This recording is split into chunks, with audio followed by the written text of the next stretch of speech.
Hello. I would like to bring to order the September 17th meeting of the Sandwich Conservation Commission.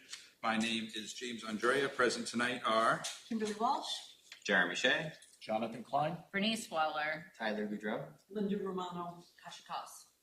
I would like to make a motion to appoint Kasha Koss and Linda Romano as alternate members. Second. All in favor? Aye. Moved. Please note this meeting is being recorded live and streaming on Sandwich Community Television. Live broadcast can be viewed by visiting sandwichcommunitytv.org on Government Live Stream, or you can view later on Government On Demand.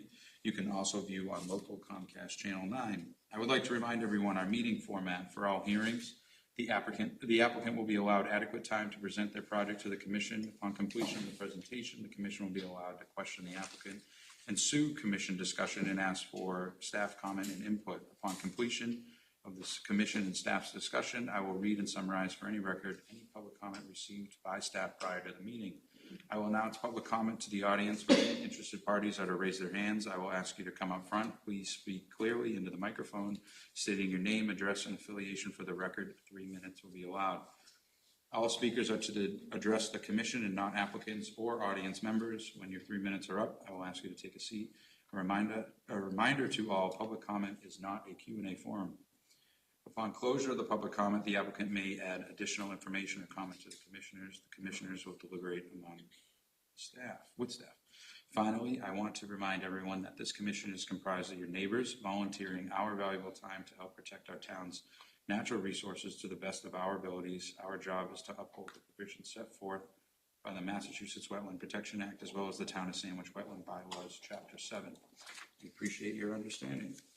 All right, no new filings tonight. We will move to continue filings. DEP file number SC66-2055, Dunn Roman Beach Club Association filed a notice of intent for proposed vegetative maintenance, remove invasive species, vista pruning, tree removal, and mitigation for a new septic system at 5 Johnny Moore Road, map 13, parcel 1. Good evening. No easel.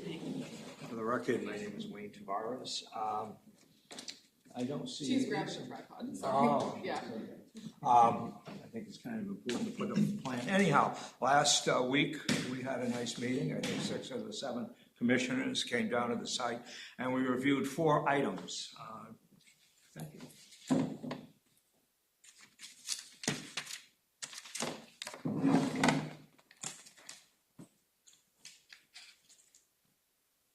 Plan goes to the other side as well because of the scale of the project. So there was 4 items that we talked about. Number 1 was the removal of trees. I appreciate the comment that all of you are going to give on those, but I think most of you saw that the trees that were flagged were necessary to come down. And also the remaining trees covered 100%. I'm a professional wetland scientist. When I go down and flag a site, I have to look at the cover that's there, tree cover, the shrub cover, the vine cover. And here in this particular site, you had 100% coverage with trees. So the missing trees are being cut down for an obvious reason. That's number 1. Number 2, we saw a lot of invasive species on the site.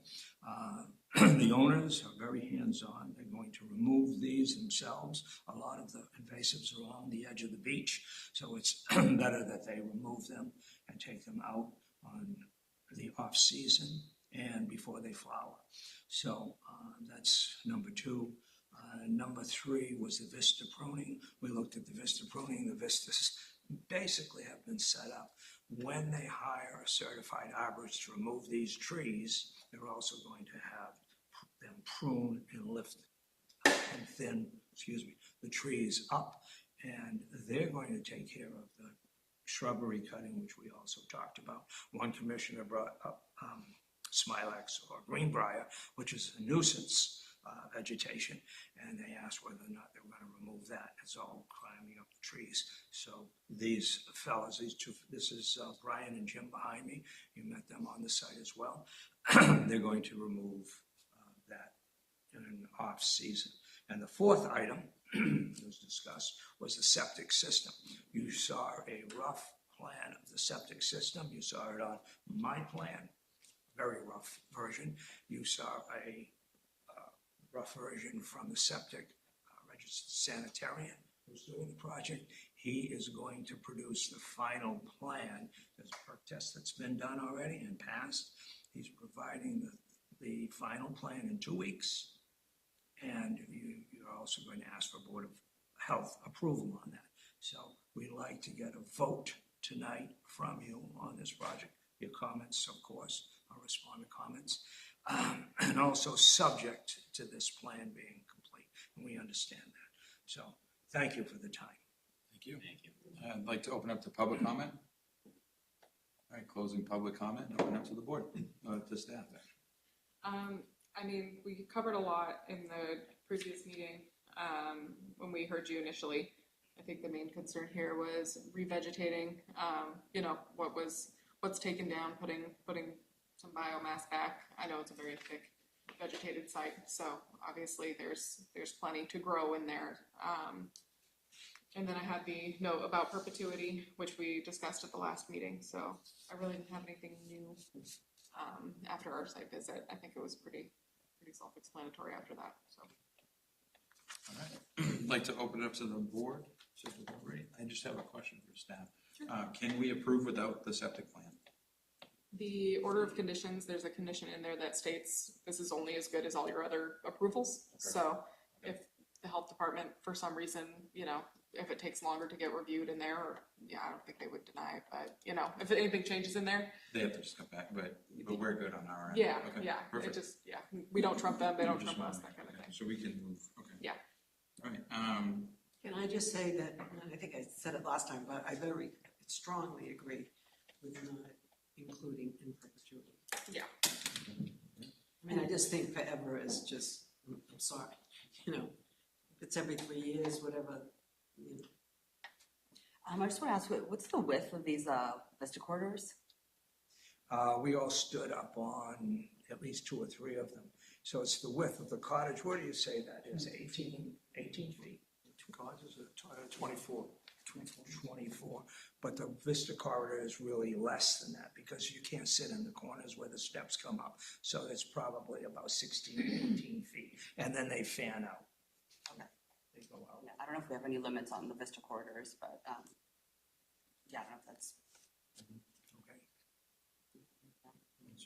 Wayne, maybe I'm missing it. Did you update the plan for the trees that you said you're not going to be removing? No, I did not. No. We're going to take off the flags for those that we discussed. Mm-hmm. Actually, we're still discussing them. Mm-hmm. So I didn't do the plan to reflect that, but this can be subject to a final plan that reflects that Yeah, as well. so for those who weren't on site, they're not going to be removing the locust in the parking lot, the 2 pine trees. Was that it? the ones on the beach. The yeah. 2 pine trees on the beach and the parking lot trees. I think that was the ones that are not going to be removed. And the only thing that I disagreed with was the removal of a really large myrica that is doing no harm to any structure and is very old and mature, and sure, it's not perfect, but it's good habitat and it's the exact right plant to be there. So if you would be amenable to maintaining that plant, that was really the only thing that I thought about. The other thing I wanted to say is that the ownership in that area, you're doing a really great job of protecting that zone, not overreaching. I really was very happy and surprised at what we saw out there in terms of how you're maintaining the area and really honoring conservation. So you're a really great example of how to handle it, and we're really thankful for you. Thank you. That tree, which cottage was that next to? Very last cottage, which one? So I think closest to the beach is 4, The closest to the beach is 1. so 4, Or so C4. Furthest one in. Yeah. Yeah. So large myrica at the That's corner there. where we Bayberry. started up. Bayberry Yeah, that was Bayberry. hanging over the beach. Yeah. And Oh, they came Bayberry. up Oh, the Bayberry. Yeah. Oh, Yeah. okay. That's the botanical name. Okay. Right. So we'd have to, how do we work this to condition it for those removals that are not happening and everything? So if you wanna just, repeat which trees we don't want removed, as long as that's agreeable, I can just condition it to, you know, do not remove this, this, and this. Yeah, That should be easy enough. Yeah. which we saw. So there was the large one near the parking lot. What species was that one? Do we remember? The one in the island, there was 3 black locust, Okay. 2 pitch pine, 2 pitch pine, right? Yeah. Those are the big leaning ones right on And the the beach, beach. right? And there was one locust that was scarred out by the street, and we agreed that that one could come down because it was scarred. That was like 3 next to each other, correct? no, those ones are staying. Those ones. It was a outlier. Okay, Yeah. all right, yep, that's. So, and then the myrica at Cottage 4 on the The beach. bayberry, just, okay. Yeah, Just the so- bayberry Okay, to stay. so we're clear. So it's the bayberry, 3 black locusts, and 2 pitch pines? Yep. Okay. And will you want to give the plan for that? I'll staff make a note, I'm to- making notes now, I and I'll just put it on the plan. want you to have what you need or what anybody coming after you has what they need so that when they go to check for compliance, that it's kind of clear. And I think it would be confusing if somebody had a plan with a removal symbol on it and didn't. So I think we need an updated plan. Sure. So we'll, Yeah. An updated plan, I think, would be Yeah. good just for, future. But if we wanted to move forward with issuing, I Yeah. can still condition it as such, so. Okay. God forbid that plan didn't get sent in, whoever follows up can still see that those trees were not supposed to be cut down. Okay, it doesn't sound like you want to remove them anyway, so that was your idea, so we're happy for it. No, that's fine. All right, so then the only item left was the perpetuity part, so you, Can I make a suggestion? absolutely. Going before so many boards as I have, one commission, I have 2 commissions actually, I think have it right in addressing that issue.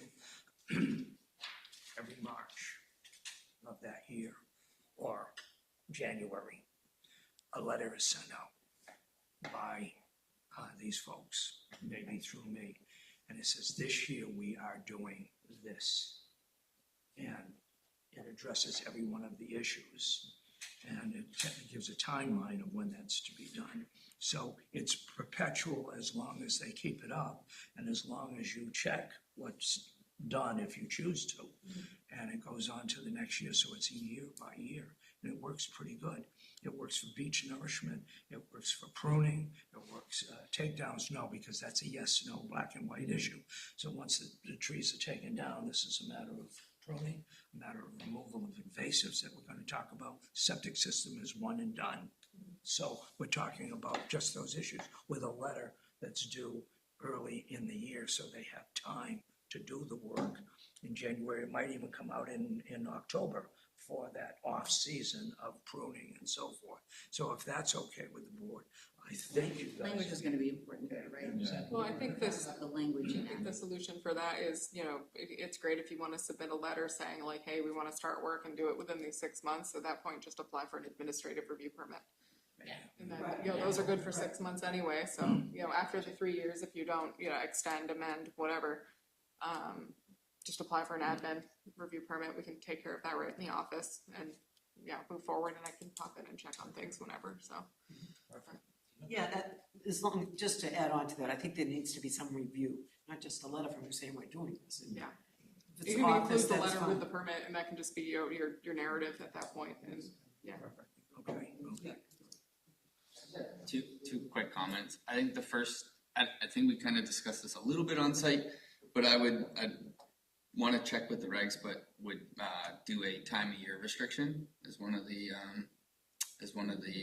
one condition. I would definitely suggest December 1st to March 1st or something like that, March 31st.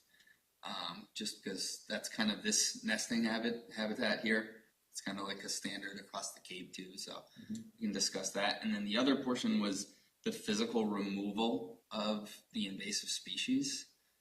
I think I don't know if it's an inland bank or if it's a BBW in there, but I think there's extensive removals in there, and I think that's going to have some detriment. I would suggest a cut stem treatment as opposed to that. I know that, I think they were gonna do some of the work themselves. I know that requires an expert, but I think you're gonna have a lot more success, especially with that locust. Because when you remove it, those roots are 6-8 feet in the ground. So unless you have a machine out there, which also is a costly effort, I think the alternative may end up being a better solution. And then just I think it's when we have a revised plan, there should be mitigation involved. I know that was a question that was brought up last time that we haven't really addressed. But I think the tree removals when we were on site, there's lots of trees on here. Yeah. And that was a little daunting, but then you go out there and you see, hey, this hasn't been touched in a long time. This is definitely maintenance, and most of that, as Wayne said, was for the safety of these homes. So I think he did a good job with that, but I think there is some areas, maybe not exactly 1-to-1 for some trees. You could even do smaller trees, but I think if you found some areas to put some trees back, that would also be preferred over only shrub mitigation. May I address that? Are you suggesting a condition for that? Yeah, I mean, so we already said we were gonna do a revised plan with showing these trees that would be removed, and I wouldn't be opposed to just kind of overlaying it and not too extensive in terms of mitigation, but there's a lot of invasives out there, so if we weren't going to mitigate, there would be a lot of, first of all, room for the invasives to grow back if they're just hand removed. So if you're kind of in this maintenance and monitoring, I know there's probably a lot of cost up front. Could also be extended over a period of years where you monitor when the invasives come back and then come together with a plan. So it's not all happening all at once, because it is a large area too, and I think some seed mixes and things like that could be good, but we want to have a plan for what's going to go back once there's removals. Can I address that? Yeah.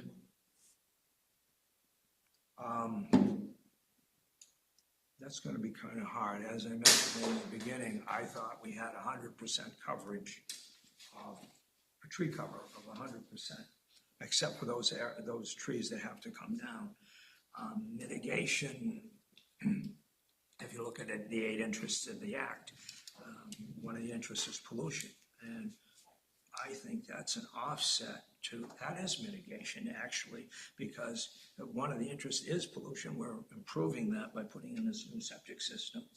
And as opposed to tree mitigation or plant mitigation, if we remove the roots, and I'm gonna leave it to these fellows when we do the letter, and they're pruning this, they're pruning every year. If they get tired of it, to address your second issue, then the herbicide. I avoid herbicides as long as I can until they're really necessary. So I'm suggesting we leave it up to them to be faithful with their removal, the letter and the response from the administrator of looking at the site, seeing how we're doing, and allow them to remove this. And when they don't, when they say, no, we can't keep up with it, and we go along with Tyler's suggestion that we have to apply in the letter for an herbicidal treatment, whether it's an RDA or administrative review or what have you. But I'd leave it as a last resort, because those roots of those invasive species are holding the bottom of that bank. It is an inland bank. It's above the BVW that I put on the plan. So it's holding that. If they get ripped out, then I agree with you, then we can put mitigation in there. But I would propose shrubbery.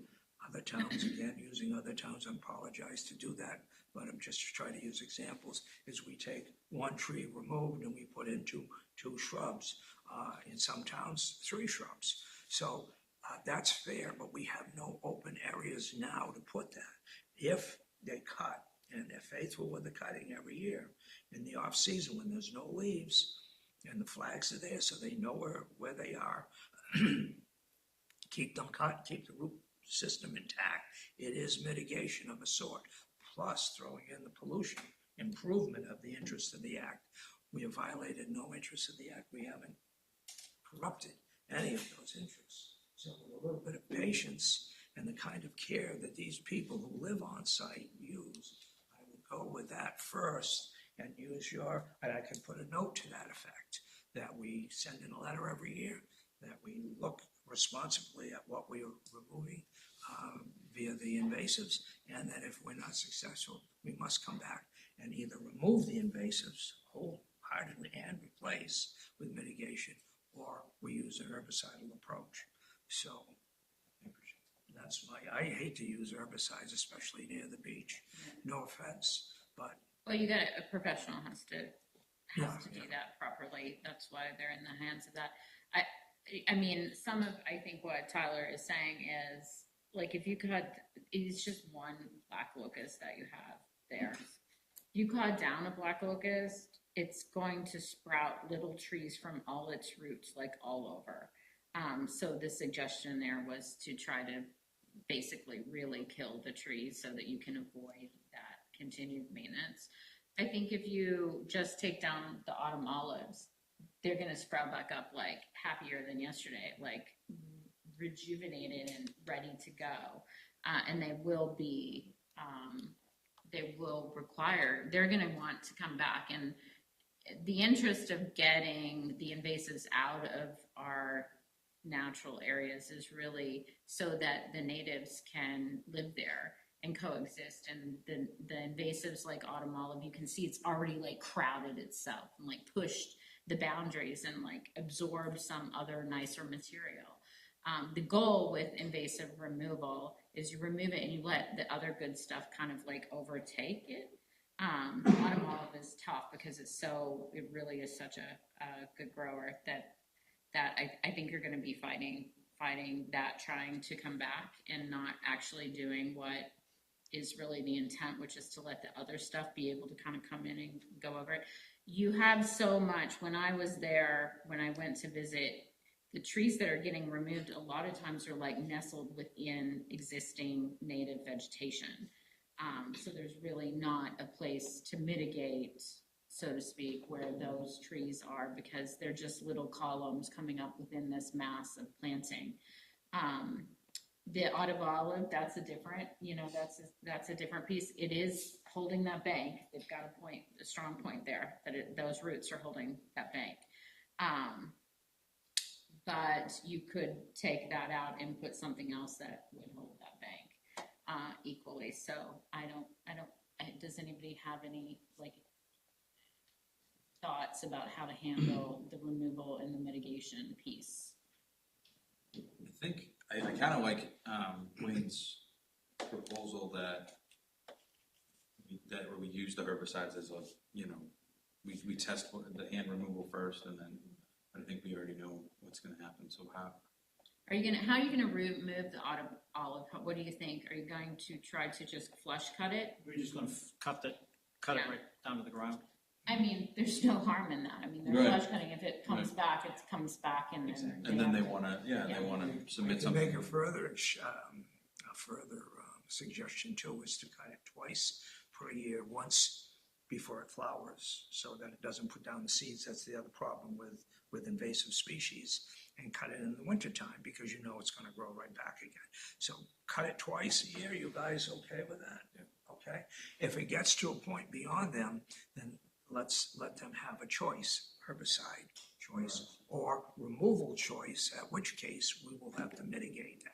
And then the mitigation comes in. We have open spots at the bottom of an inland bank that we have to protect. So if that's okay, I mean, that would be my suggestion. Everything that everybody said is laid out on the table.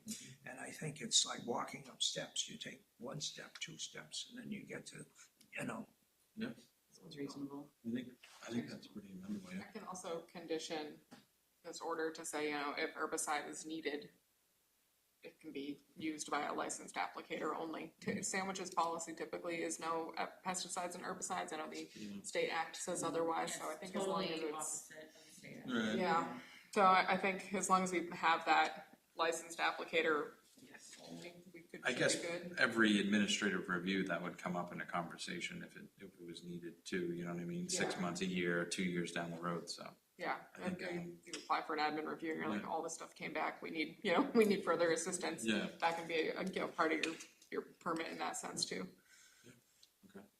So can we approve this, or should we do we need to see that updated plan? And that's probably something that we usually do. Yeah, so the updated plan would have the trees we don't want removed, Yeah. removed from the plan, right? Is that the only thing that would change? A note about the perpetuity comment with a letter. Yeah, well, there's nothing on the plan now that says it's in perpetuity, right? Okay. Yeah, so it's just conditioned to not be, you know. Yeah. The order won't. No, have that, so, right, yeah. so that just isn't, you Yeah. know, put in there. I think what we're up against, James, is policy of past. Yeah. We always Our like to see. previous agent wanted everything documented before. Yeah. And as long as Jenna is comfortable with conditioning, because a lot of boards condition with plans to follow. Yeah. If you're comfortable with that, you're the one who has to deal with the paperwork of everything. Good with that. Yeah, I mean, it's not, for me, the permit is the order of conditions. So if it's conditioned, it has to be followed regardless of anything else. So Yeah. as long as that's in there, Yeah. I think we can, you know, Without an updated plan, no COC. right, Then go for it, so. yeah. I'm guess okay we- with it if you guys are. Subject to is what we're talking. Exactly, yeah. It's just like subject to the septic plan. Yeah. I have two plans now, subject to my revision, and I'll have to put a revision date and these notes that we just talked about. I'm taking notes as we talk. Yeah. So that you know, I've got them. And asking for a vote, I guess, unless there's anything else to say. Any other comments? No. Okay. All right, we want to do Motion to approve DEP file number SE 66-2055 Dunn Roman Beach Club Association, 5 John Ewer Road, Sandwich, Mass. With standard and discussed special conditions. I'll second. all in favor? Aye. Moved. Thank you, guys. All right, thank you Appreciate very all the much. work you Thank put you. in. Thanks for Thank your you. patience. That was a nice safety, by the way. Thanks for Moving on to COC. Do we want to discuss it real quick? How did they look? Everything was good? Everything's good. Okay, all right. Motion to approve certificate of compliance for original filing, DEP file number SE 66-1263 Cape Cod 5 cents Savings Bank, care of LEC Environmental, file a notice of intent for proposed 8,000 square foot building, Title V sewage disposal, drainage, grading, and landscaping at 85 Route 6A and 78 Tupper Road, Sandwich, Mass, map 87, parcel 76 and 77. Second. All in favor? Aye. Okay. All right, other business. Do you want to do NIMBA first, and then is the wetland violation Do review? the wetland violation Okay, first. all right, we'll do that one. Is there anyone in the audience for 5 Pond Circle? If you'd like to come up.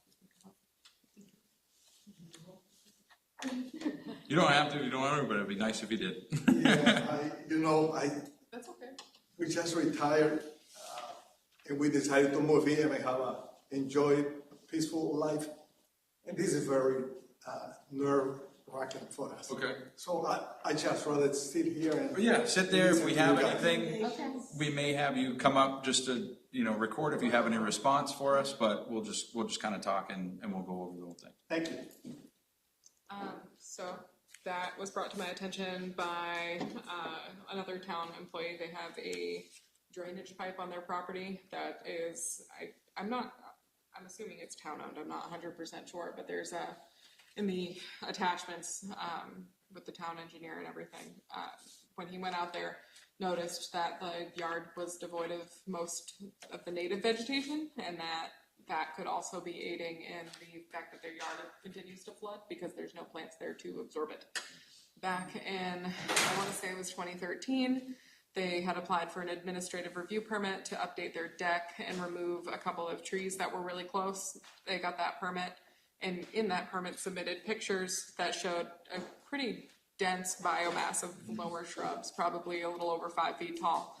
And then if you look at like the Google Earth timeline images, they disappear. So I don't know what happened at that point where those shrubs turned into lawn, but I think adding some, nice native, soil mix and putting those shrubs back would help revegetate the area, revegetate that bank and help with the flooding issue and any erosion issues too. So I sent them a letter, they sent me a phone call back, we communicated that, and I just wanted to see if that was something you would be in support of, just a minor restoration order that I can continue to work with them and monitor. So. Great. Yeah. That was easy, okay. Is it the current owners are the ones that have done the clearing? Yeah, I'm assuming, yeah. It seems to be, how long have you guys owned the property? Since 2013. Okay, It so, started in 14, yeah. yeah. So I mean, they're the homeowners, it could have happened because of the sale, I don't know how that changed, but. What area is this in? I see 100-foot buffers on the Weeks Pond, so just BBW. Yeah, and in Inland Bank. There's a little strip right along the bank where in one of the pictures you can see some cattails and sedges and things, but the more upland side of that bank is pretty much just lawn now and not a lot of shrubs or anything native. So. We understand the importance and why we're. Yeah, we did discuss that and just, I wanted to, as much as I wanted to be like, yeah, that sounds like a great plan, I want to make sure that, you guys have your input and say on what we want to do moving forward. But I mean homeowners. Yep. Absolutely, yeah. Okay, Yeah. all right. Good. So So restoration. that's a lot of, Johnny, that's just like a lot of clearing, that's absolutely what we shouldn't be having. Right. Like having on waterways. Yeah. Like, no, that can't be happening. So how are you gonna work this out? With a restoration order. Yeah, and what are you gonna put in there? I'm gonna require How that many? they work with a qualified professional to see what damage has caused, what was there, and how to replace that biomass. And at that point, Will they come back to us with that proposal, like as a I mean, notice? we can go that way if you want. If you want it to be Yes. an after the fact notice of Yeah, intent. That Okay. sounds the best Yeah, way. that's Okay. that would, Yeah. that would allow us. Otherwise, it's just a restoration order with a question fee is, associated with so that. So I personally think that a restoration order, so it still has the ability to condition these. And I think a lot of times with these, we want to get it done as quickly as possible. yeah, The notice requires a stamped plan, which I know we typically want, but we're gonna see, I think there's a clear area where there's removals, and we'll see some sort of, like a lot of people they could even use the GIS and they can say, here's how many plants, and they could come before us with something and we can say we want more or less. But I would say we try to want to do something quicker, sooner than, because the notice is gonna need a survey, it's gonna need a full application, And that's the price that you pay for doing stuff like this, and it has to get documented, like, right now, if we let this go, there would be nothing on paper that documents what gets put back in and like what is the status quo or the state of the property. So would there, there is, that's the part of the restoration order process. Okay.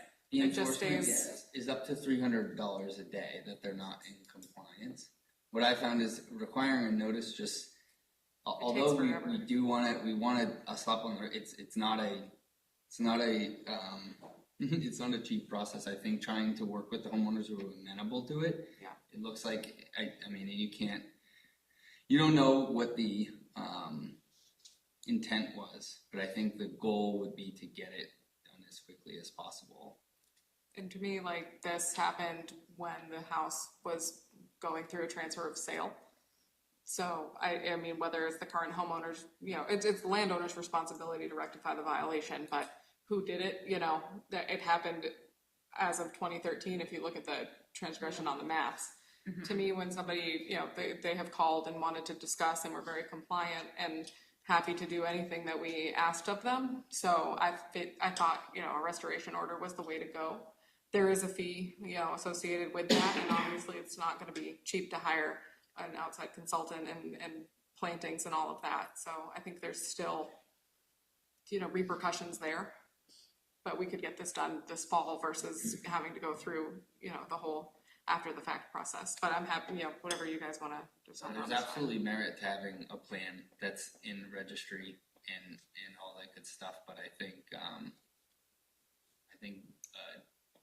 under an enforcement order, there still is penalties, and maybe if there's a timeline that we recommend a notice.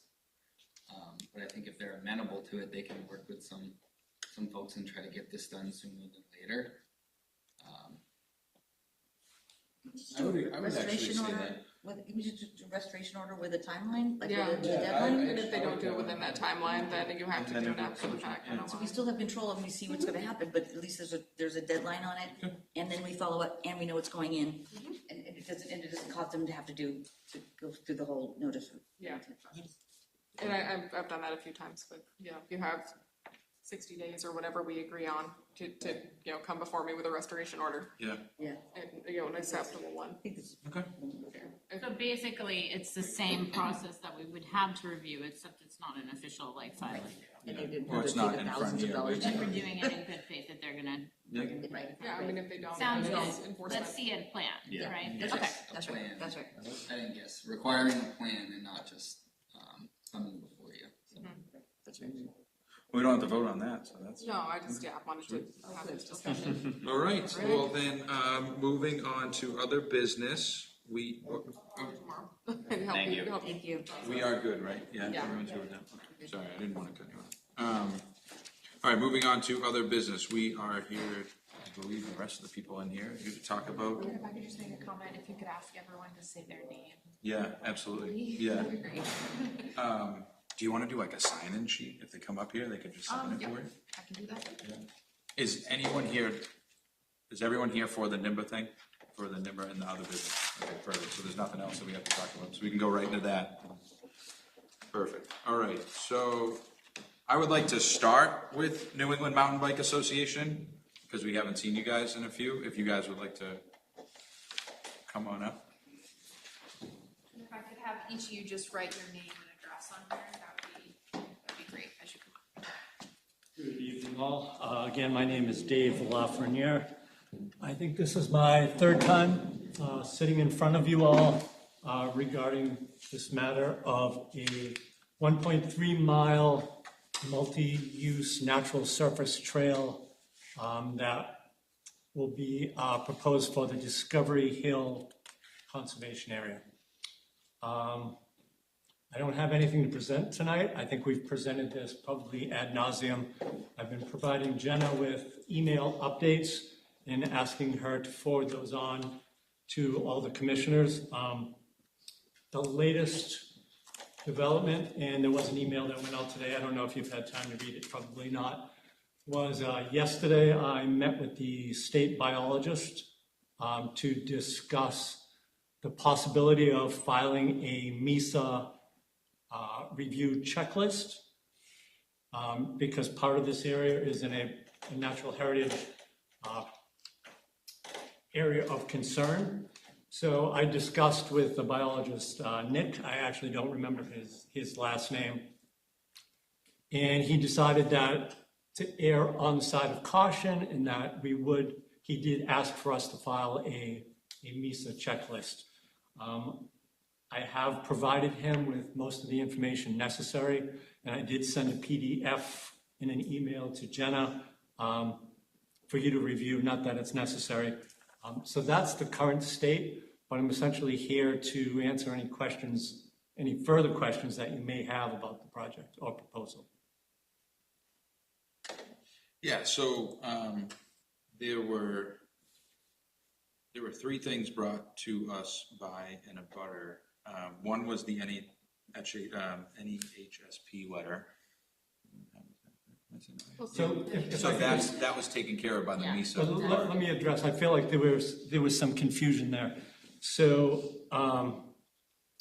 the abutter reached out to National Heritage people and said, do you have any MESA filings for the New England Mountain Bike Association in Sandwich? And they said yes. So he was provided with some information, and I think there was confusion because, yes, we have some existing MESA filings, not for this project. Not for Discovery. So I think there was some confusion in your latest meeting and between Jenna, thinking that this filing was for that, but didn't mention anything about Discovery Hill. the filing was for a completely separate project. So going back a couple meetings when I think I presented this and we discussed, and one of the commissioners asked, do we need to vote on this? And I think Jenna responded that, well, no, I don't think we need an official vote to approve this, but I will guide NEMA in the process.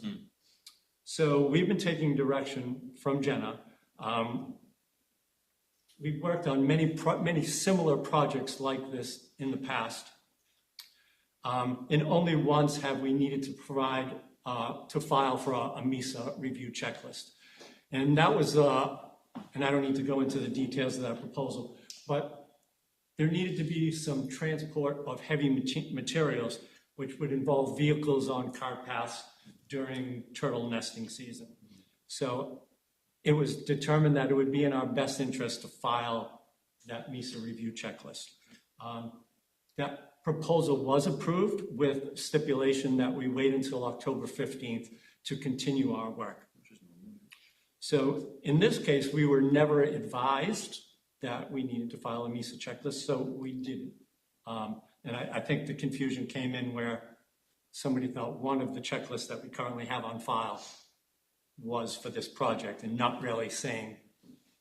So, and what you said in the beginning, you have filed for that checklist now? And It was filed today. Okay, perfect. All right. And you met with them? Zoom call with the state biologist yesterday. Okay. Oh, they didn't go on site? Okay. No. Okay, perfect. But I have provided extensive photographs. And have they told you to just kind of stop doing? Well, Jenna reached out Yeah. after your last conservation meeting. Jenna said we have some concerns. We don't know what's going on with this MISA filing, which was a different filing, and we have stopped all work. Another concern that was brought up was we had talked 2 or 3 meetings ago about the width of the paths. Correct. And it was brought up that it was not supposed to go over 48 inches, and there were some areas that were 6 to 8 feet. Could you just speak to that? Sure.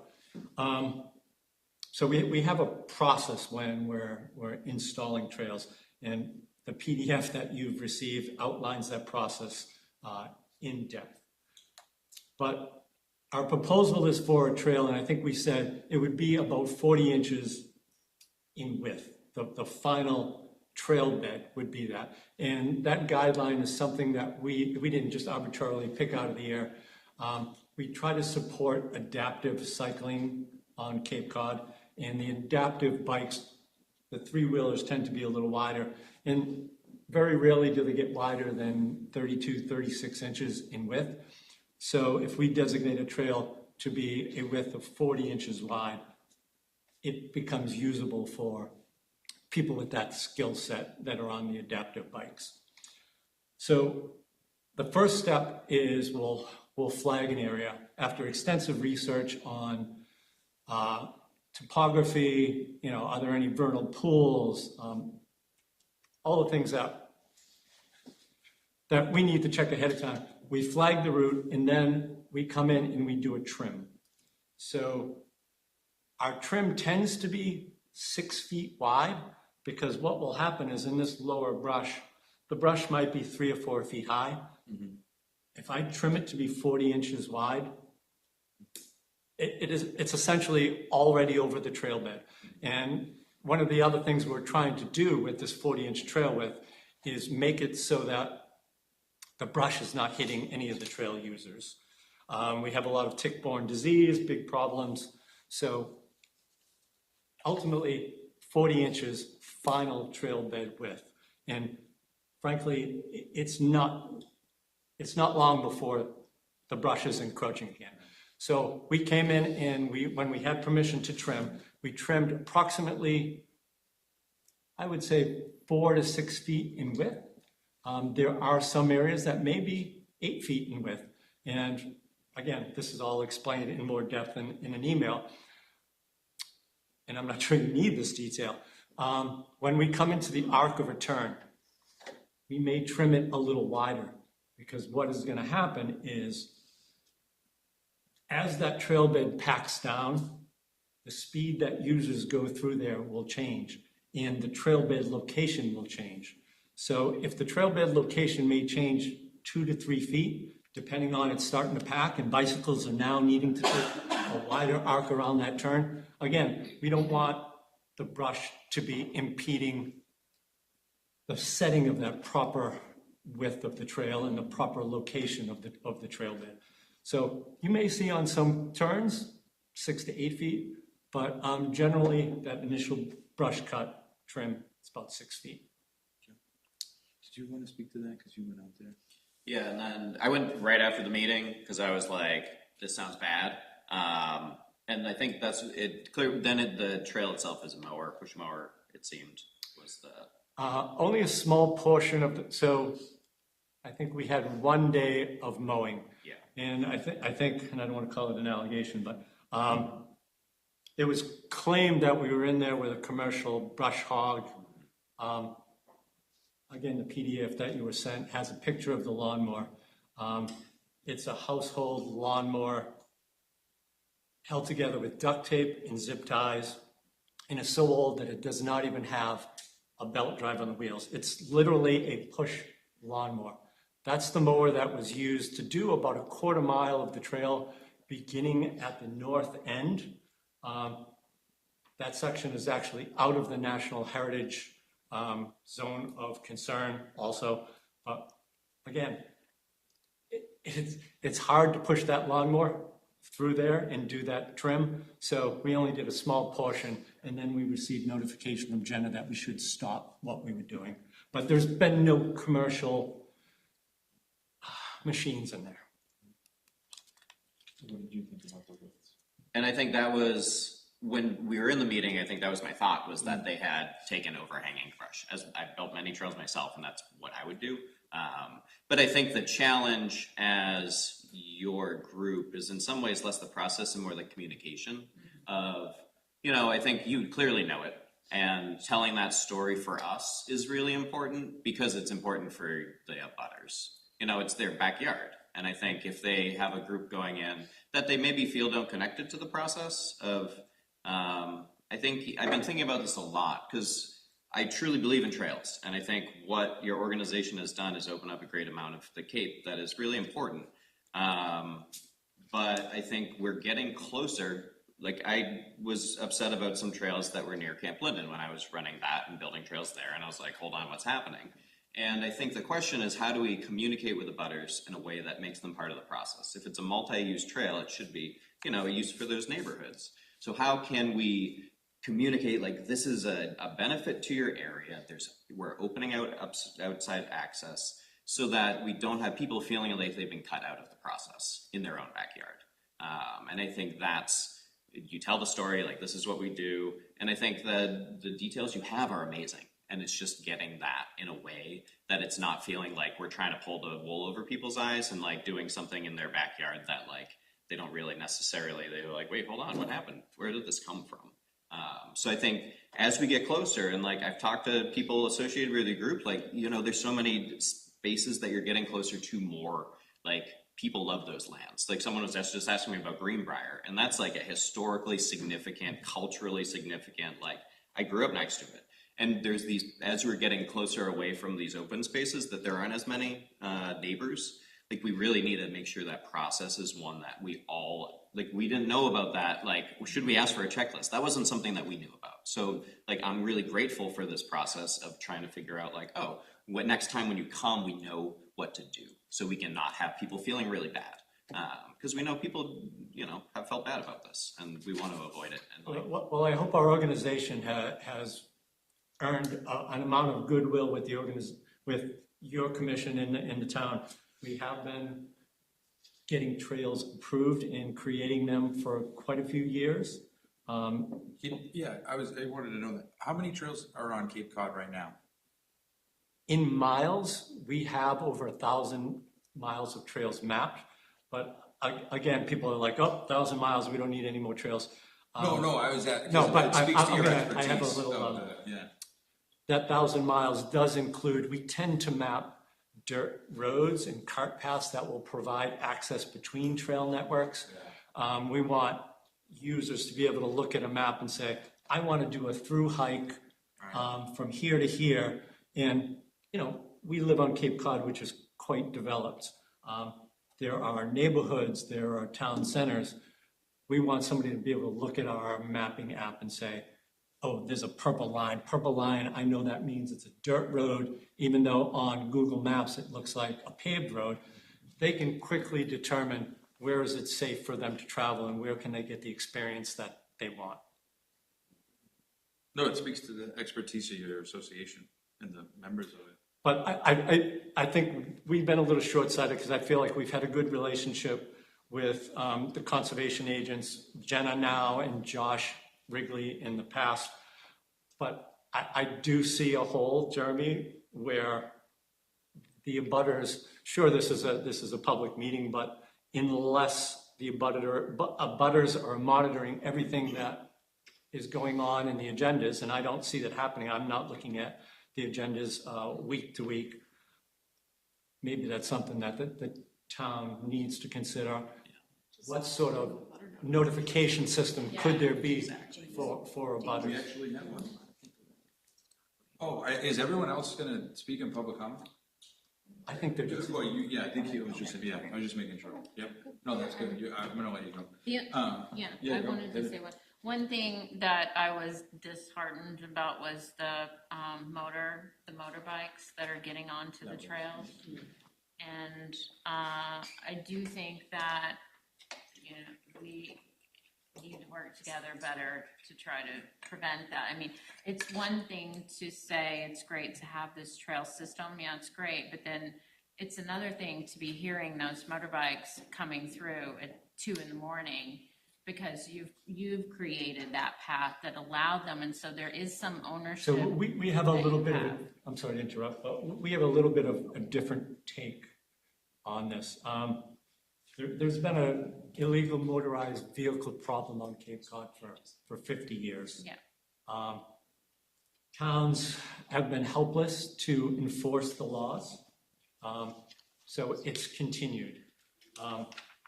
We've tried to find a solution because not only am I a bike rider, but I'm a hiker, a trail runner.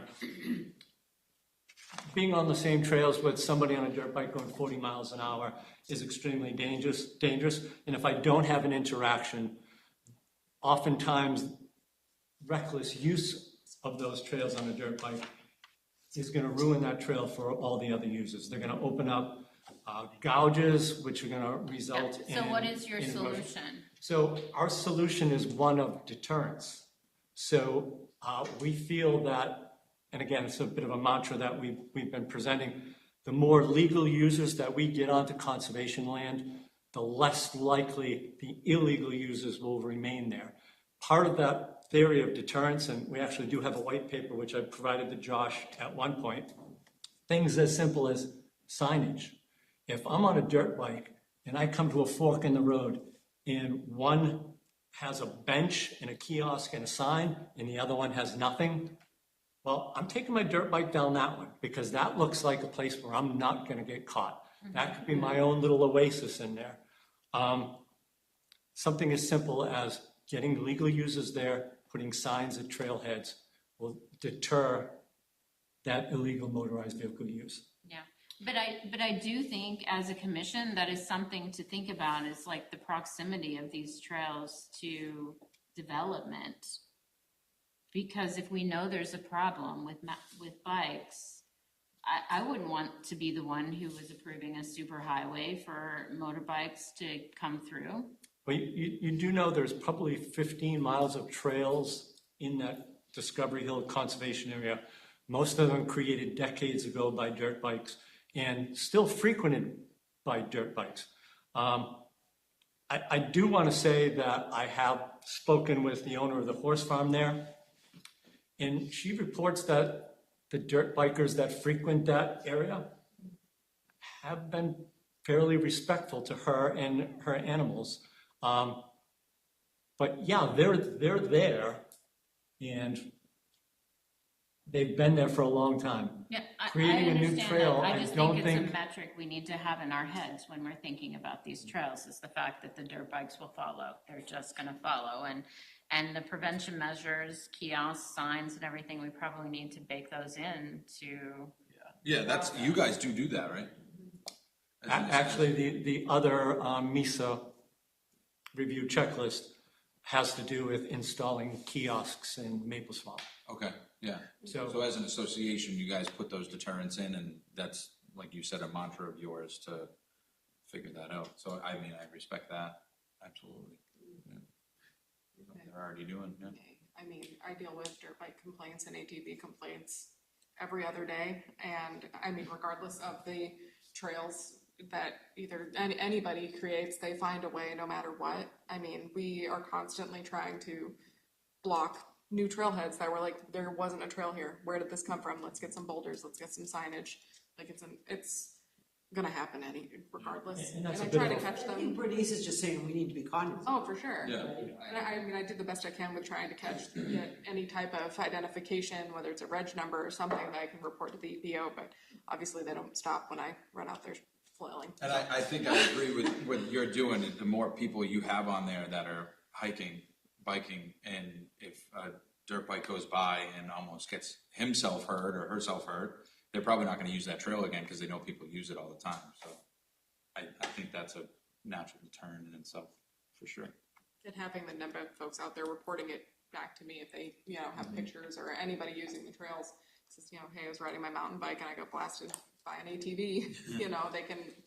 Those people are the ones that are reporting it to me. The ATV users aren't, reporting each other. Didn't we discuss, so I guess it does make sense, your justification of cutting beyond the 40 inches. Wasn't that discussed, and that was a determination of how that would deter? Like an ATV, if it's a 6-foot path, is gonna do a lot better than a 40-inch. It's a temporary Yeah, cut. his point was it's gonna grow back. But, so when we discussed it, that wasn't brought up, that there'll be a time where the path is wider. And then when it gets reduced, so now if there's ATVs in there, that'll now be a permanent 6 Yeah, I think the question was how wide would the trail be? Well, And yes, we said- and there was a determination that it would be 40 inches. That was- Correct, yeah. And then there was a cutting that was beyond it. I think we can't And- overlook that. yeah. There was somebody said 40 inches, like if this was a wetlands, if we said, hey, you're allowed a 4-foot, 40-inch path, and they said, yeah, well, we wanted to cut beyond it, that would and now it's be a 8 violation. feet. You can see why, and your wonderful explanation, we should have heard that before, because now it's kind of soured everything, because we did very clearly ask, because we have a commissioner here that was in Mashpee that's had this happen before. She clearly asked how wide the path is, and you did not give the same explanation that we just heard. You just told us the smaller width, maybe. And that doesn't feel, I'm that sorry. doesn't feel nice to be I'm sorry hearing for all any this confusion. after. I thought the question was, what width trail will you be creating? Yeah. And it's 40 inches. Well, our discussion was disturbance, and now, when you look at the map, 90% of this property is in priority habitat. So our job was you submitted a letter that was for another property, so we said, all right, so this was already, the regulations of priority of Mesa have been met. So our job is to require you to. I think that was confusion He didn't submit a letter on this. We did not try to submit or Yeah. try to have this project come under an existing Mesa filing. Sure. When we were asked about the Mesa filing, I said to Jen, we haven't filed a Mesa review checklist for this project. We were not asked to. Well, then you said that, sorry, but then you said there was confusion so that's your responsibility to come before us to say that was already done, and then we made again, it's not a wetlands thing, but I just think there's. Poor communication at its finest. We I didn't, think stick to we didn't know what- to ask for it, is Yeah, also the thing. I agree with that. I think the process, I think part of it is that because it was not a formal notice, that there weren't these things, these checklists applied that would normally happen. And I think that's some of why the butters aren't getting notified. And there were some, yeah, because like like for the natural heritage letter, we can't see what it is. We just get a notification that something's been filed, whether it's for that or Maple Swamp. So yeah, there was some miscommunication on that end too, that we're addressing this because, well, we're the Conservation Commission, and it's for our town, right? So, don't feel like we're coming down and like raining. Should we hear from the abutter? Yeah, no, absolutely, but I just didn't, I just wanted to make sure that you understood we're trying to make this the easiest, solution to get this project, correct on every angle for everyone, which is, as you can tell, it's a little difficult. And I think one last thing is, if the goal really is to get people out there, involving the neighbors is the best way to get people out there. Of like, hey, here's this amazing property, like we want to put a trailhead in, like how can we work with those people to make it an asset to that neighborhood? I mean, that over the power lines down there's a huge neighborhood, there's a lot of green space. Like it's a real great opportunity to connect kind of those densely populated areas off of Quaker into this really beautiful spot that is one of the least developed areas on Cape Cod. So I think it's a great opportunity, and the question is how can we bring more people in and if you're like, oh, I saw this guy on a motorbike, it's because it's your neighbor, and you're like, hey, you idiot, like don't go out there. But if no one goes out there that lives near it, they're not going to have that chance to be like, hey, there's this moron that I know his mom. Yeah, so I think if we can bring in the abutters and even the ones that are further down, just being like, this is this thing that we want to provide as an asset to this town, I think it would help a lot of problems that certainly can arise. Something we might want to look at discussing in the future is, we could do an in-town application process for any, whether it's NEMBA or any Boy Scout group or some organization that wants to create a trail, rather than them just emailing me and saying, okay, Because come it do puts this. a lot on you to. I think just having like an application, probably it can be as simple as an admin review type thing, where it's just like, even though they're not in wetlands, they're still on conservation owned property, you have to file with the butters, MISA, yay or nay, and show proof of that, and then just have like it doesn't have to be a formal vote and hearing because it's not with DEP and wetlands, but it can still be an Can you application. make a motion to make that a process? I mean, I literally just guessed that. Let's go, I like that. That's a good solution, but let me make sure that's something we can do. We'll bring that up in other business. Yeah, Yeah. let me put it on the next agenda, because I think that's a very good suggestion. It's a way to empower people That's in this right. community, because you already know you can do this, and you're like, listen, we've done these amazing things, but we want more people to know that. Like, I was in Greenbrier right before this meeting, it needs maintenance. The community has to take control of the lands, instead of like expecting conservation to do all this work. Like, Greenbrier is an insane resource, and no one goes there because everyone's afraid of ticks. And we need to think, what is the process we can do to say, hey, do you want to help out? Fill out this checklist, we're gonna talk to you through this and that. So I think in the past, I mean, I don't know for sure with your organization or anything, but if an organization wanted to create a trail, I don't know how that was dealt with. If Josh just said, email correspondence, okay, you're good to go. I haven't created any trails myself, so I don't know what that looks like. Josh would come out and we would walk the proposed site, and he would say, no wetland, no vernal pool. Would it come before the commission, or would it just kind of go between you and Josh? I just want to do what works. I think some came before the commission and some didn't. But Josh would always walk. Okay. Yeah. Okay. Oh, shoot. Like, I'll take a walk, that's fine. I got a project approved, my day I got confirmed for the commission, and I adopted all the stone walls in Greenbrier. And like Josh and I talked about it, but even me, I'm out there working last year, clearing brush, doing they're amazing. And I'm thinking the neighbors might not know who I am. And I think that's why I'm thinking about this, because it's like, who is this person out here like clipping thorns and pulling them from a tree? And I think just that communication for me, I'm like, I want to do that now, even though I came in front of the commission, like, yeah, go for good luck, having fun, also join us. But yeah, it's that process. I think is a great idea. So thank you for that, and thank you for coming in. Thank you. We need stories to explain lots of things, and we appreciate what you're doing. Thank you very much. Thank you. Do you want to just sign in too, so you can have that? I have both Brian and Dave's name, yeah, so you don't have to sign that. You're famous. Famous in that way. Good evening, members of the board. I appreciate your time and volunteering for our town to protect our conservation lands. Can you just make sure you keep it with us? Yeah. Instead of directing anyone in the audience? Yeah, I'm not Perfect, directing thank you. anyone. So I have some packets here with some maps showing the oversaturation of trails. You have to share. Can I take one? Yeah. There's maps in there of Maple Swamp and how oversaturated the trail network is in there. To the west of my property, to the west of the stump dump, the New Bedford Waste and Recycling. There's also extensive existing trails.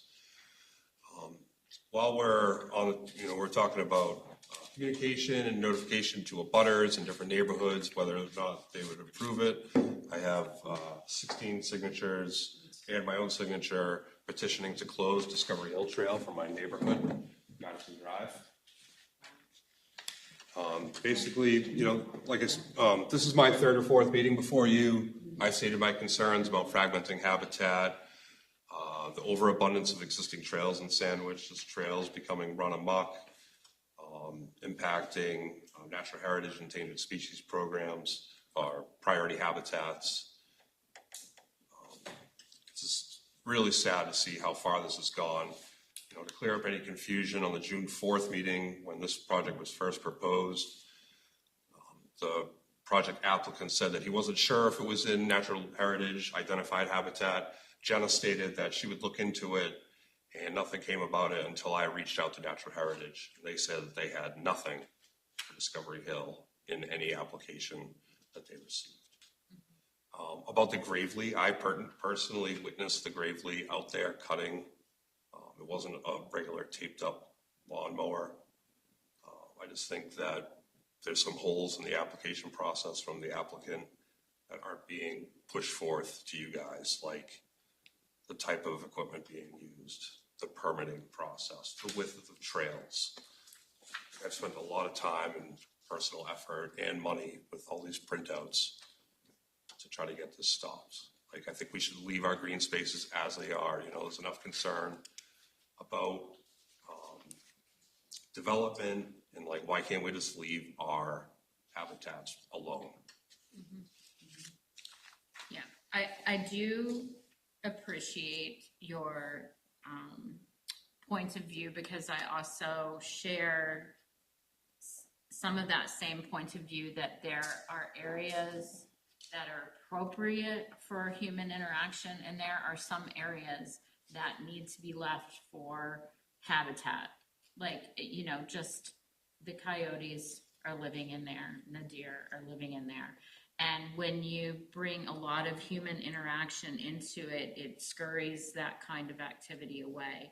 And so to that point, I think it needs to be, but the other side of that coin is that no one's going to protect something that they can't see and feel and be in and experience. And so it is important to have both trails that people can occupy and be in and appreciate, and then appropriately placed so that habitats can be protected and that people are not disturbing wildlife and in the vegetation and things. So your point is very well taken.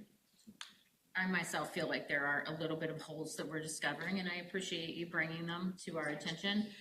I do think that we should think more strategically about the trails and the need for the trail in a particular area when they come in front of us, so that we can weigh out that kind of, is this really a pure protected area that should stay that way? Could they take a trail to the left, and connect up to that one? This is my first time ever seeing any kind of trail applications, so I think it's definitely something that we're learning a lot about from here. But I do appreciate your point about leaving some things be pure, but also know the point that people have to be able to experience nature in order to really protect it. So important. Thank you. I understand that balance, but I think that reaches a saturation point, right? How many trails can we fit in on X amount of acres? Or do we just try to fit it in? My concern is that if you look at the maps that I provided, it looks like a mess of spaghetti going through there. It does. And what's gonna stop another trail from forking off of there? You know, Jenna said she has her hands full with ATV and dirt bike complaints already. What, you know, is putting a 4x4 sign out there saying dirt bike, or, you know, mountain bikes only, is that really gonna solve the problem? What do you think would solve the problem? Not having another trail in. I don't really wanna see, you know, I just don't wanna see more trails getting put in. Putting rocks up to stop trails is a problem. You know, as a wildland firefighter, I can't get my truck in to fight fires in the woods, so you're gonna have to put up gates. But you're also gonna have to consolidate trails and try to close off some trails. I think if you look at some of the maps, Maple Swamp is saturated with trails. You can't fit another walking trail in there. And that's my concern with what's happening behind Discovery Hill. There's trails that's not even GPSed yet on some of those maps that are out there. So what are our options, like, as the commission? I mean, it's Conservation Commission owned land. It's ultimately up to the board whether or not you want to allow a trail to be created or you know, anything to go on. I mean, we have conservation, you know, all sorts of conservation land and trails that, you know, Natural Resources and DNR maintain, and, you know, we close more trails than we open half the time, you know, and move things around as needed. But, you know, it's all within the best interest of the conservation land that we're working on. I think when they've applied with NISA and that application's in the works, you know, we can kind of, you guys can kind of, you know, base that advisement and decision on what they say. If they, you know, if the state doesn't think there'll be negative impacts to any endangered species and there's conditions, I mean, we've all seen the letters that they issue, you know, but ultimately it's conservation owned property. So you guys have the final say of what goes on in there. So I don't think it's a formal vote so much as it's like, yes, you can do this, no, you can't. And I would hope that, you know, the signatures that I submitted to you today would have a little bit more weight than an out-of-town organization doing what they want to do in our conservation land, our taxpayer land, the land that you guys are supposed to protect. I just want you to know I did walk this property. I've walked extensively around Sandwich. Like, this is a parcel of land that, when we look at ecologically sensitive areas, there's areas that it jumps off. And now we can look to the state and say, what is this? Because we tried. We went out there and we did what we're asked to do as a commission. And I'm sad about how this process went. I am. Like, I really think a trail in there is an asset to your neighborhood. And the signatures that you received, I disagree. But I think that the signatures are in response to a lot of things. They're in response to the lack of communication. They're in response to the question about encroachment on private property. Like, there's a lot of things that is in there. And I think there's then a lot of questions that when we talk about these projects that have to get answered. And that's the goal, is moving forward, we can get those questions answered. Because the word saturation, I think, we don't have a definition of saturation. And I truly believe we need to be able to access the lands of this town. There's too much space, and this is the moraine. I mean, this moraine burned to the ground in 1946. So it is the driest part of Cape Cod, and it's an area that's dealt with a lot and through its history. And, you know, we have to think about those things. And I'm sorry that the process worked, that it has made a lot of people on your area upset. And I hope moving forward we can do it in a way and like talk about this project in a way that can relieve some of those stressors that are very real for all of you.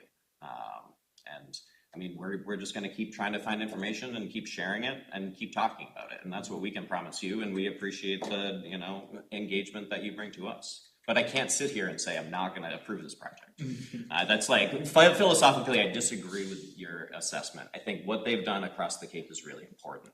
And it's a huge asset to our economy. Like, I think we need to publicize it more, in fact. And that's certainly, you can disagree with us with that, but we're here for the best of the community, and we understand that your neighborhood is feeling this is not the best for us. And that's the communication we need to have, and that's the importance of democratic conversation. So thank you. and I appreciate that. You're one member of a, 7-person board. We really want this project to stop. We want the trail gone. We don't need any more trails. I think I've provided enough evidence to you. If I have to go out there and certify rare species for natural heritage, and close up more areas and make more areas priority habitat, I can do that. I'm more than willing to do that. I think one of the things that the petition you have, shows that your neighbors, they don't want this trail, but at the top, it just says, Discovery Hill Trail, which you've also said is a saturated area. So it'd be kind of hard to vote in or close Sandwich Discovery Hill Trails, because then that would just wipe the whole place out, technically, right? No, I want the proposed trail that they cut in. This is just the NIMBA trail, yeah. I mean, we could kind of say, we were talking about the application part, like, any new trails have to come before us, especially Discovery Hill. We can pretty much say there's not gonna be only, I think moving forward for any new, trails or projects or proposals that are on Conservation Commission owned land, they have to go through an application process, and it can be, it can be something we discuss, and, what points do you want on there to discuss? But I think where this one has kind of already, started, and we've had a few conversations and things about it, taking it under advisement until we see what MISA has to say. Yeah, and I think this one, we kind of, seems a little convoluted because we're picking up pieces from all different sides at the wrong timelines in the project. The trail's already in. Suppose we did wanna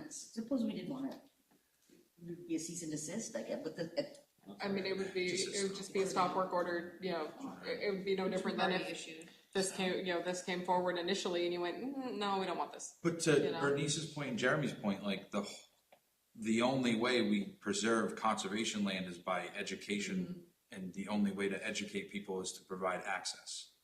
So if we remove trails, we remove access, and it just sits over there and no one knows. The people who are motivated to go out there know. At least their association provides like an app that can show you where you are on the trail, which will hopefully allow more people to, experience that calling ATV stuff. Maybe there's, more police activity over there. Maybe, other areas are respected more. Like it's one of those, But areas are protected for a reason, because they haven't been cut upon. There's no trail going through there. So those species thrive in those areas. So why should we encourage more cutting? Sorry, I will agree now, I think we should think about how much access we're allowing, especially like rare species habitat, because I don't like to see, that there is an increased use of motorized bikes, especially in trail habitat. No, I agree with that too. So one thing that could be done is, if unfortunately you would have to encounter a species and, come across a turtle or something, and then you can submit it to MISA. I'm familiar with that process. I don't know. So that's one thing that maybe can be done, and then you get the attention of NHESB.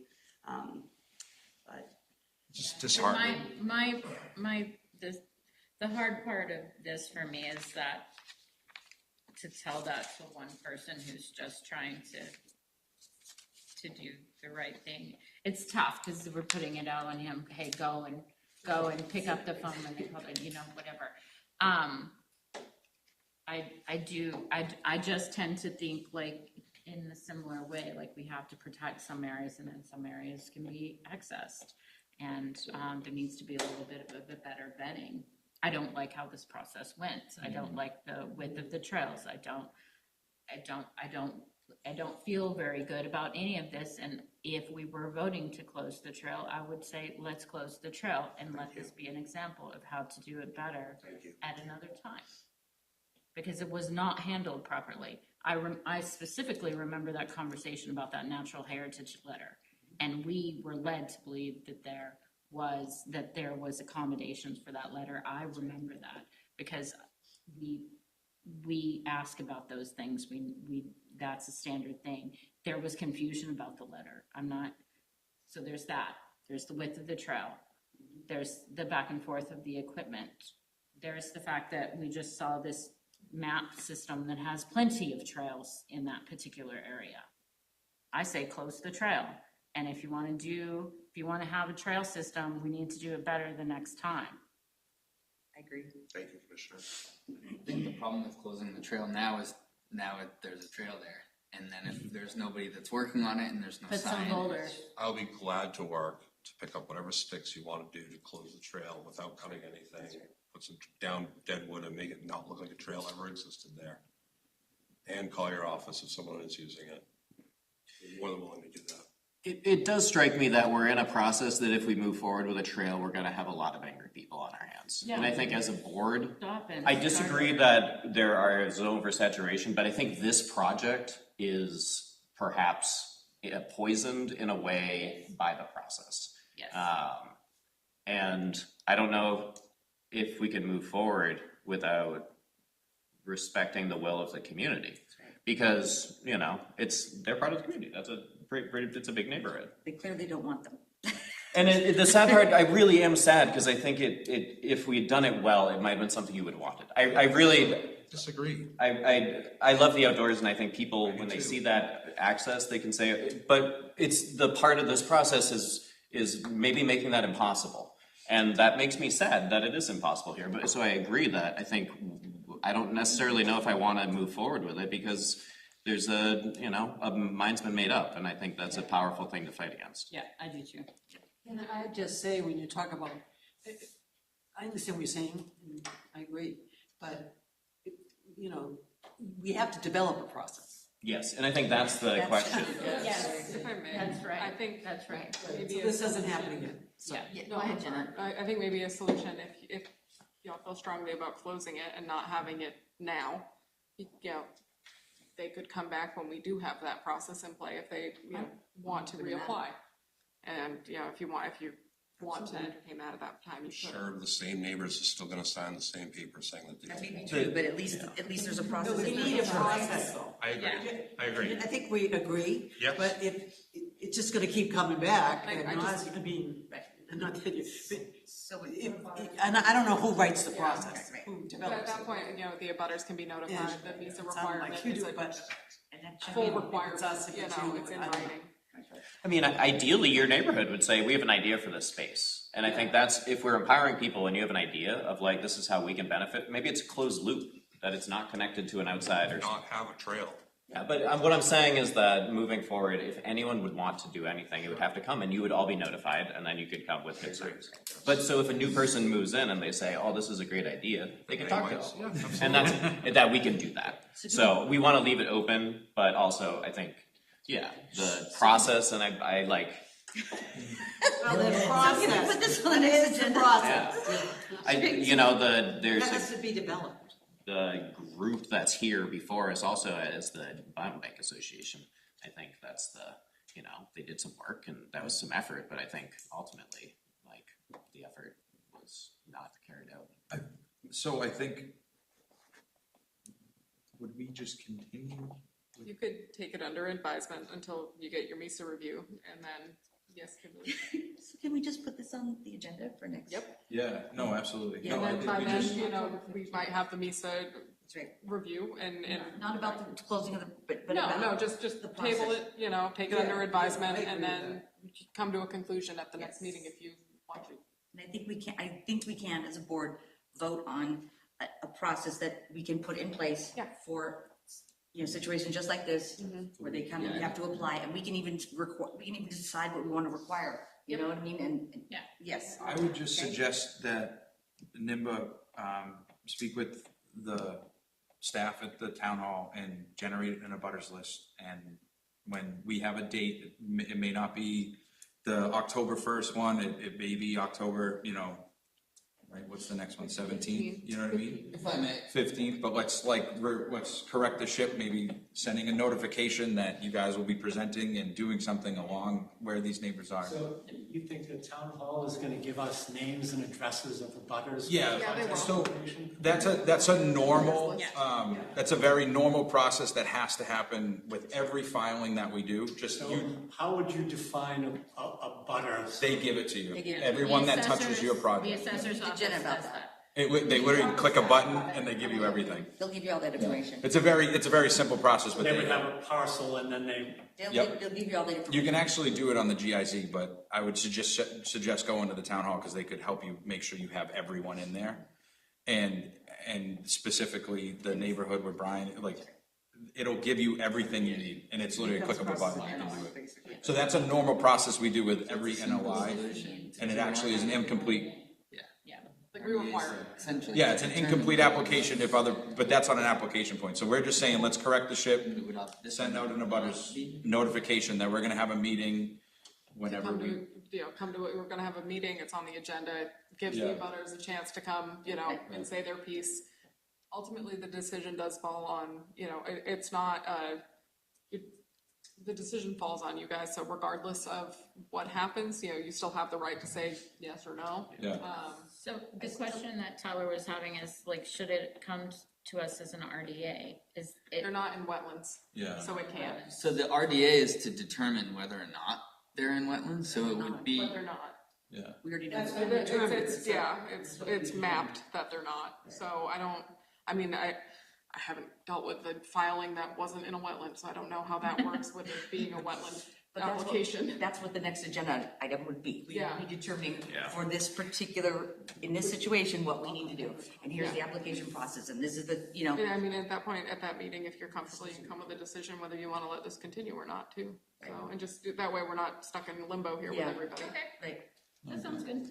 I think, Let's, it should be noted that, every week that we let this go by, every 2 weeks that I come before you, that more dirt bikers are still using the land. They're out there all the time. Like, Yeah, there's Right, but it's a new trail. Unfortunately, we can't They're control doing it that. anyway. But you can by They not putting have in a a stop, trail. they have a stop order to stop that. If you went out and just put like sticks around, a dirt biker's still gonna go down.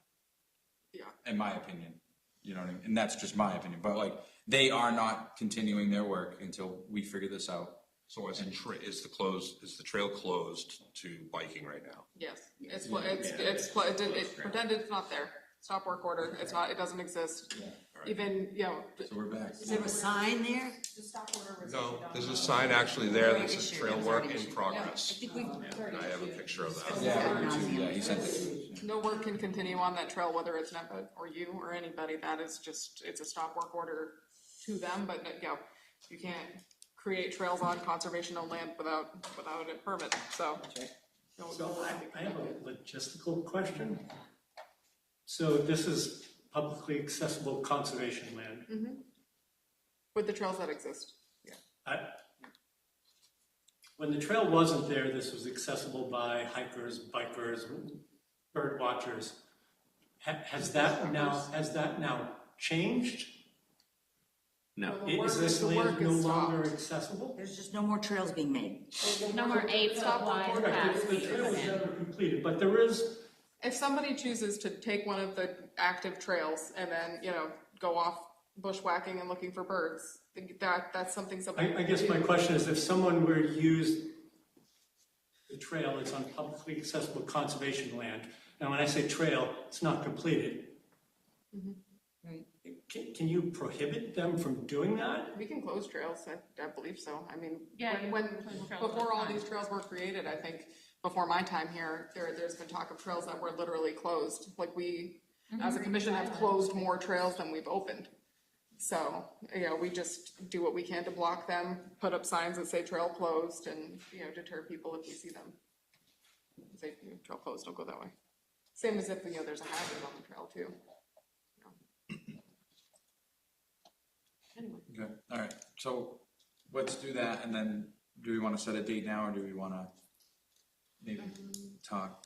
What do you guys? I would take Wait note. till we see what we I would got say, from it. yeah, Yeah. wait for Misa to come back, and then we'll set a date. And, we'll keep you in the loop on that, we've advised them to just, do an abutters notification, which is, again, something you can ask staff about. And then we'll address it when it gets there, but in time, right now, no one can do any work there. It's still technically, it's an area on conservation land, so if someone's walking down there, you can't, tell them to get off, but if someone's using a motorized vehicle, that's an automatic illegal law, everywhere. that's illegal everywhere, so you can. And then we'll just keep it at that, and So the area is posted as trail work in progress. I will remove those. Yeah, we can ask I them. put one sign on each Yeah. end of the trailhead to try to deter, before we put the official signage, to deter Yeah. motorized vehicle use that could, Thank you. ruin it before it even started. Totally. So I will remove those. Yeah, okay, perfect, thank you. Okay, all right. And then we'll wait for that to come back, and then we'll have a notification. Do we need a motion to continue or? No, this is just, yeah. Thank you. Thank you. Thank you. Oh, Public comment, take some. yeah, sure, come on up. Just don't forget to sign. I will sign it. I'll verbally say Bill Bowles. I live at 7 Wood Ave here in town. I'd like to offer a historical perspective. This discussion has been very interesting, and it's also been multi-sided. But the previous speaker makes a really good point when he said that there are a ton of trails in Maple Swamp, and there are a ton of trails already in Discovery Hill. You guys all remember when Mark Delkowski was the head of the DNR, and when Dave DeClanto and Josh took over, they worked with our organization to build trails.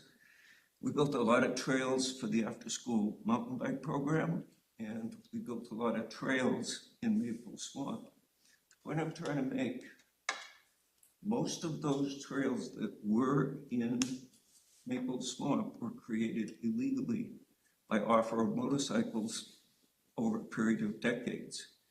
Since the legal trails have been opened, that's completely stopped. In Discovery Hill, if you look at the map that I think you were presented with, there are a ton of trails there. Most of those trails, in fact, I'd say almost all of them, were created illegally by motorcycles. By putting in a legal trail, hopefully, the motorcyclists will go someplace else. It is recognized by everyone as an illegal activity. The people who are riding motorcycles, they know they're breaking the law. Last point. You, I believe, mentioned closing trails. There are a lot of trails that were unsanctioned, made by motorcycles. Why can't you close some of them? This would reduce trail density. This would open up the habitat. Enough said on that. Think about it. And again, last point, repeating myself, since the legal trail system went in Maple Swamp, there have been no more illegal motorcycle trails created. Thank you. Thank you very much. Consider it now.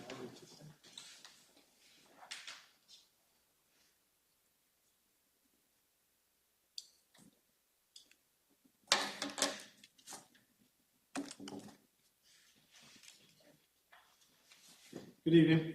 Kevin Sproul, Old Farm Lane. I'll touch on just a couple, Mr. Bowles hit a couple points I was going to mention, but I will touch on them just briefly. I'll try not to take too much of your time. I think Maple Swamp is an excellent example. I can't speak to how we got here. The fact that you're deferring and going to wait for more information, I think is absolutely the right approach. If you went into Maple Swamp 5-6 years ago, even in the parking lot, you wouldn't want to stay there. Beer cans, there was legal users send other users away. If you go to Maple Swamp now, that parking lot is clean as a whistle. There's not a a soda can or anything because you have proper users in there. It is a great system, not just for mountain bikers, for walkers, for hikers. If you go out there, you will see families. I saw families, I couldn't believe it. It wasn't like I can't think of it, my kids are too old now, but it wasn't a shock absorber stroller. Somebody was out there with like a regular like sidewalk stroller with their kids. You get other users. As Mr. Bowles mentioned, Discovery Hill, the trails that exist there are really dirt bike trails. I don't know how we solve that. I think more legal users do deter that. Those are not trails that someone's going to walk with their kids. They're not suitable for it. The way they are rutted in the grades of it, you don't have access there. You have access for dirt bikes, but that's about it.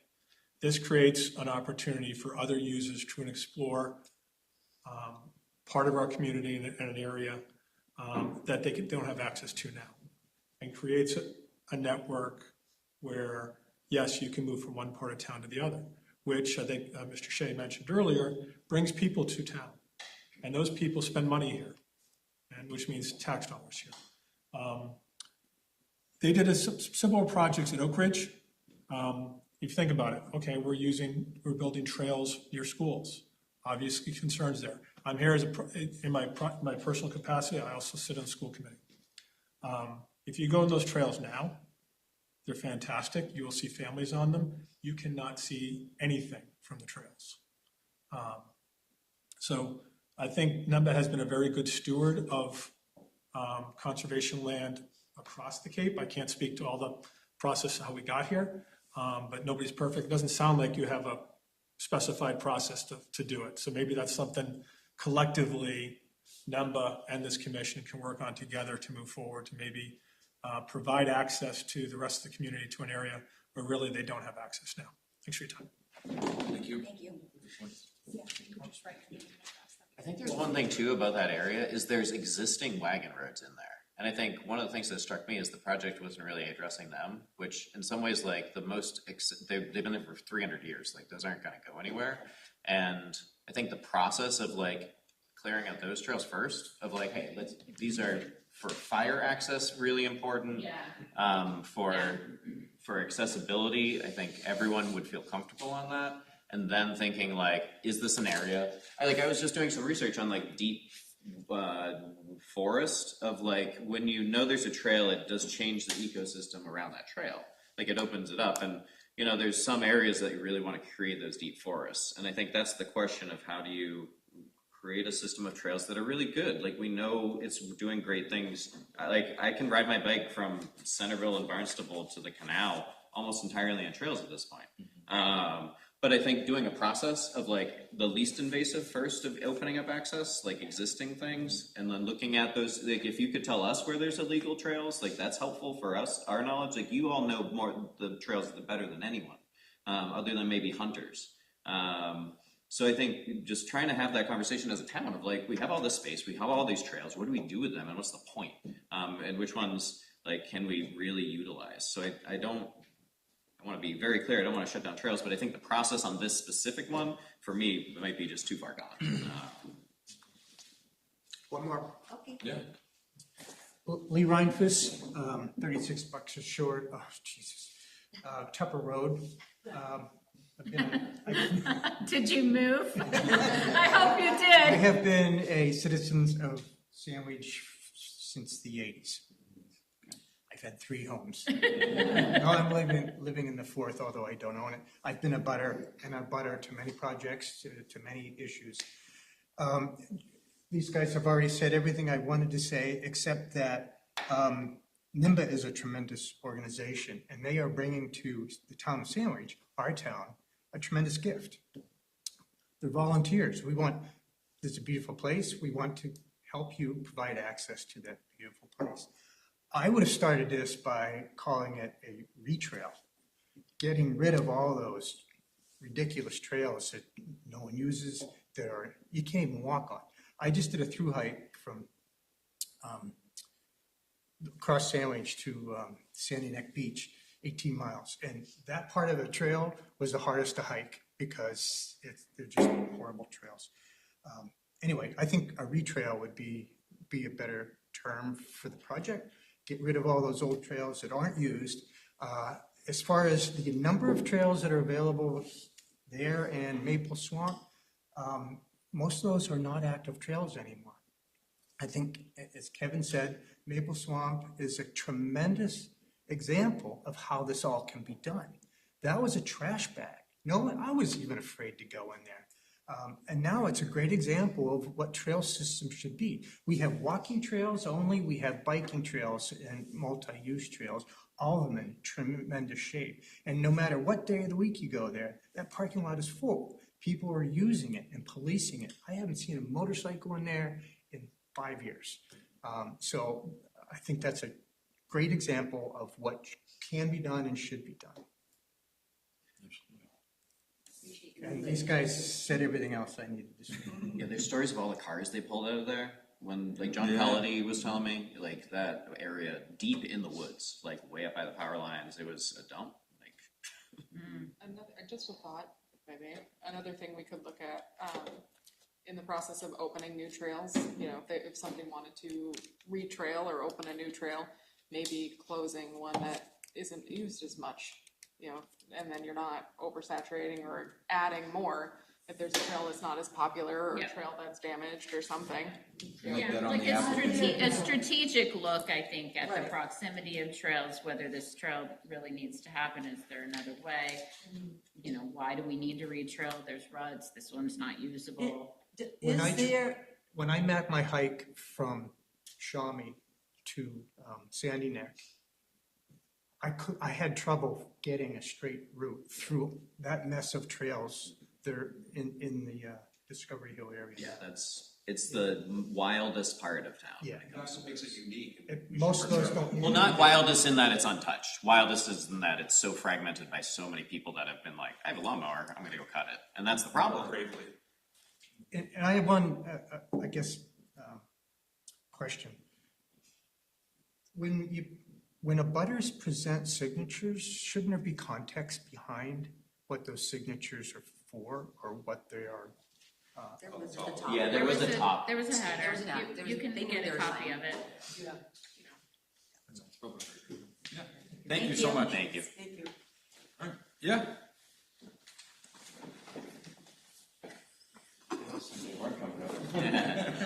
We asked. I'm in a butter. All right. My name is Jim Volker, and I live at 24 Madison Drive. Only been there 8 years. I kind of view this more, as an abutter, I have an obvious interest in what happens on land across the street from me. But I view this sort of in a broader vein. And it's really a political issue. And I'm hearing different points of view on the board. And I think the board needs to have some serious discussions on management of conservation land in view of private entities trying to create trails. And I haven't heard that. I hear more process than I hear philosophy. And it's a political issue. And I think that, I don't know what the process would be to get feedback from the townspeople, the taxpayers, who really sort of own that property, even though it's managed by you guys. And so I don't know if there's a process to do that, but I think it should be done. I've heard anecdotal information about if we create trails, the bikers go away. I don't know, maybe. Is that true? I don't know. Possibly. I think there are a lot of issues involved here that require some more consideration by the board. One thing I thought of was the issue of, I think I could characterize these trails right now as sort of shared use. At least that's what it looked like from your prior minutes. In fact, I think there were discussions about e-bikes being used on the trail. 28 miles an hour. It can do some serious damage to someone who's a birder up on Prospect Hill. They can get seriously injured, both parties. Should that be allowed? I don't think so. That's a motorized vehicle. That shouldn't be permitted at all. Although it seemed to me that this board was sort of suggesting that that would be okay. I'm not sure that's okay. So I think there are, as an abutter, I have some concerns about this particular area, but I think the town really should have a say about how they want conservation land managed. Whether it's purely conservation or whether a third-party private entity such as DEMBA can take an active role in developing town land, because that's what's really going on here. And it bothered me a little bit when I heard a discussion about, well, we'll put up signs, we being the mountain bike people, we can do this, we can do that. This is not their property. This is not their concern. This is a town concern for townspeople and others that might be out there as non-mountain bikers using the land. So I think, I'm not sure where I come down on all of this, but I think you need to consider a lot of those issues, okay? You could be setting up some real problems. I think there was an accident involving an e-bike not too long ago east of here, where someone was very seriously injured. That's one thing. Oversaturation, I saw the spaghetti charts from Brian. I was shocked, quite frankly, absolutely shocked. I didn't know there were all those trails back there. And I'm not opposed to people taking hikes. I take hikes occasionally, or I used to. But again, my point is that it's really a political issue. You're the managers. You need to decide what's in the best interest of the town in managing this property. Okay? Should it be a shared use facility with mountain bikers and birders and families hiking? Or should it be something else? I don't know. It's a complicated issue, but it takes some real thought. And I don't know if the townspeople should be polled on it at some point, via town meeting, perhaps. I don't know what the process would be. But I think you should focus less on the process of notifying abutters. We're all aware of what's going on, okay? Not really, not everybody was aware. Well, we are now, I should say. Yes, now you are, because you are very aware. And I had no idea until Brian stopped me one day. That's part of the problem. And so I didn't know. And I just think there should be some more thought and maybe a broader process involving townspeople generally on how they want their conservation land managed by our Conservation Commission. Okay? Thank you. Thank you.